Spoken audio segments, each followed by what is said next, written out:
Tata IPL 2026 के auction में हुआ बड़ा फेरबदल। आईपीएल के इस महा ऑक्शन में कौन बिका सबसे महंगा खिलाड़ी और किस अनकैप्ड खिलाड़ी ने आज इतिहास रच दिया और किस बड़े खिलाड़ी को आरसीबी की टीम ने किया अपनी टीम में शामिल, ये सब कुछ आपको बताएंगे इस वीडियो में। पूरी जानकारी के लिए वीडियो को आखिर तक जरूर देखिएगा। लेकिन इसी पहले अगर आप भी आईपीएल के दीवाने हैं और भारतीय क्रिकेट को प्यार करते हैं तो इस वीडियो को एक लाइक जरूर करें और हमारे चैनल को सब्सक्राइब करें। आप सभी को बता दें कि ऑक्शन की शुरुआत में चेन्नई सुपर किंग्स और कोलकाता नाइट राइडर्स के पास अपने पर्स में सबसे ज्यादा पैसा बचा हुआ था और ऑक्शन के शुरुआती दौर में ही हमें देखने को मिलता है कि डेविड मिलर की बोली 2 करोड़ से शुरू होती है, जिन्हें दिल्ली कैपिटल्स की टीम अपने साथ जोड़ लेती है। लेकिन इसके बाद सबको हैरानी तब होती है जब पृथ्वी शॉ और डेवोन कॉनवे जैसे बड़े खिलाड़ी इस ऑक्शन में अनसोल्ड चले जाते हैं। फिर बारी आती है सीएसके के सबसे घातक यॉर्कर किंग मतीशा पथिराना की, जिसको सीएसके ने 13 करोड़ में रिलीज कर दिया था और आज पथिराना बोली की शुरुआत 2 करोड़ से दिल्ली कैपिटल्स करती है और यहां से दिल्ली और एलएसजी के बीच एक बहुत लंबी बिड वॉर देखने को मिलती है।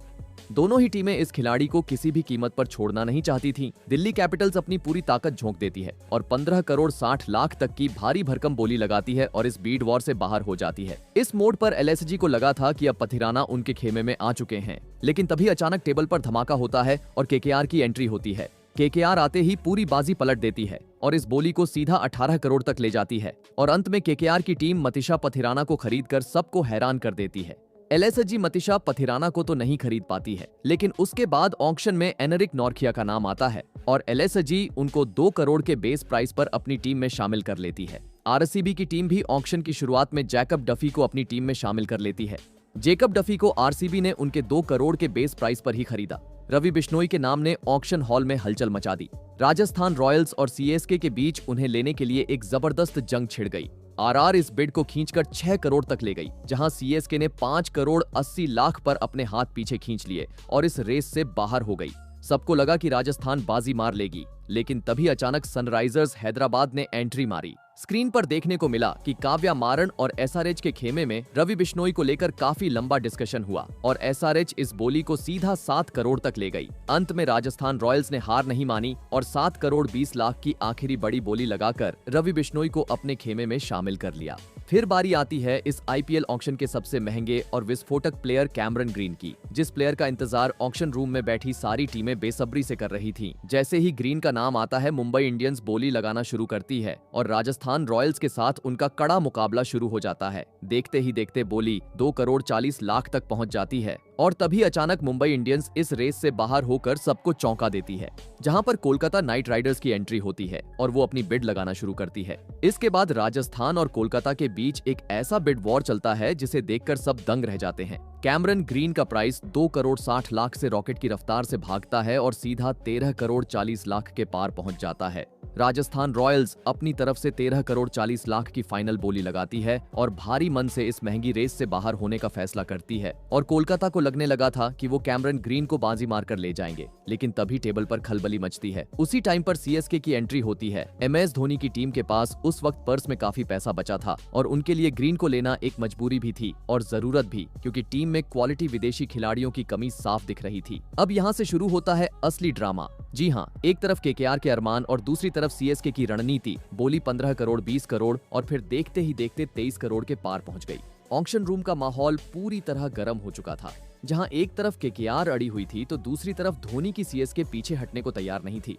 सीएसके लास्ट बोली लगाती है पूरे 25 करोड़ की और फिर सब लोगों को लगता है कि सीएसके इस खिलाड़ी को ले जाएगी, लेकिन तभी केकेआर की तरफ से एक और चौंकाने वाली बोली लगाई जाती है जो कि 25 करोड़ 20 लाख की थी। इसके बाद सीएसके के लिए ऊपर जाना नामुमकिन सा लग रहा था और फाइनली केकेआर की टीम बाजी मार लेती है और कैमरन ग्रीन केकेआर के खेमे में चले जाते हैं। अब एंट्री होती है वेंकटेश अय्यर की, जिनके लिए लखनऊ सुपर जायंट्स और गुजरात टाइटंस के बीच बोली की शुरुआत हुई, लेकिन गुजरात की टीम ज्यादा देर तक नहीं टिकी और 2 करोड़ 60 लाख के बाद इस रेस से बाहर हो गई। इसके बाद असली मुकाबला शुरू हुआ लखनऊ और आरसीबी के बीच, जहां एक एक बिड पर टेंशन बढ़ती जा रही थी। लखनऊ ने 3 करोड़ 20 लाख तक अपनी पूरी ताकत लगाई, लेकिन आखिर में उन्हें भी पीछे हटना पड़ा। अब लगा कि आरसीबी जीत गई, मगर तभी कोलकाता नाइट राइडर्स ने मैदान में कदम रखा।